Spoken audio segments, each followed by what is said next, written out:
Uh, folks, this man was presented to me as, and I remember Star Wars Episode 6. I've seen it 8 times, so I got that part. But I want you to look at this, everybody. Um, this is, and this man represents arguably 50 years of work in Hollywood for all practical purposes. This is his IMDb. This is his most recent work in stunts. It starts from 2021, and then it goes all the way. Black Jesus, awesome.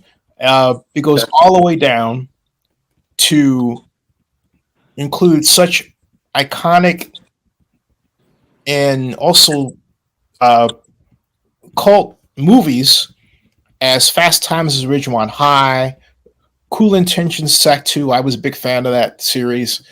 Body and Soul, The Practice, Star Trek Insurrection. And it goes all the way down. Look at this. This is constant work for a man who is in the Smithsonian African American Museum of History in the Smithsonian. You started with Earthquake, one of my favorite movies. I remember that one. And then one of my other favorite movies around the Irwin Allen disaster theme was The Towering Inferno. Julius, if I can call you that, sir, how did you get started in all this back then? Well, I was a gymnast in high school and a little bit in college, and I was a tall gymnast, and I was doing tricks. But as you know, a taller gymnast don't have the center of gravity is a little difficult to do tricks, and I was frustrated because I could only go so far, and I was wondering, what was next for me, and I was. It was just kind of disappointing that I couldn't go to the Olympics and do all the things that I dreamed of because of my height. And then I was working out at Santa Monica Beach on the rings, which I was a gymnast, and this guy by the name of Paul Stater, who was a stunt coordinator for the Towering Inferno, and he saw me and asked me to take a course, which was kind of a gamble at that time. I took a course and he trained me how to be a stuntman, how to do high falls, how to do fights and car work and all that stuff. And that's how I got started. Were you scared on the set, or were you thinking, wow, I'm wrong all these stars? What was going through your mind that first time you were on the set? Well, when I was training in stunts, I became friends with Paul Newman's son, Scott Newman, who worked on the Towering Inferno. So that was kind of my little ticket into the celebrities, which I spent a lot of time talking to Fred Astaire, talked to Steve McQueen and Paul Newman, and being new in the business and wasn't really a student of film. They were just guys I was talking to.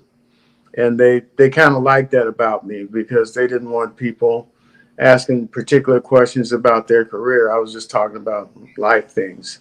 So it was kind of nice. And to see all of that, being new, I was raised in Watts, California.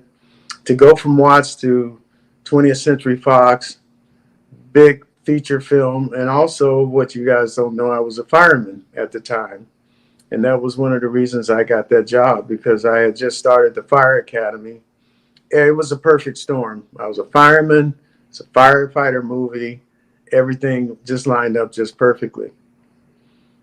And for those people, because I know today we live in what people are like to say is a divided society and everything, but what were people like from a standpoint of, well, being an African American man, like Paul Newman, Steve McQueen, and others? What were they like? Because, and I asked this from this perspective. We had the Black Filmmakers Hall of Fame in Oakland. I was a teenager on the red carpet, and it was a heady time for us in general. But the conversation seemed to be more about, well, people rather than politics. What say you about that at that time? Well, what I noticed, I mean, in growing up in Watts, we went through the US organization, the Black Panthers, and all of those organizations were kind of influential in my upbringing, my consciousness. But one thing about the movie industry, you think about it, the stars are very liberal minded. And that was a comfort zone for me because once I got on the set, I really didn't see any discrimination from the stars. The stunt people were different because we were coming into an industry where they had paint downs. Mm. They would take white stuntmen and paint them black, and they would double actors. And the one actor that stopped it was Bill Cosby. He was doing a series called I Spy, and they kept painting down stuntmen, and he said no more. And Wow, yes, I didn't know that. Wow. yeah, he was the first one, and the stunt coordinator said, "I can't find any black stuntmen." And Bill said, "Well, if you can't find any, we're going to replace you."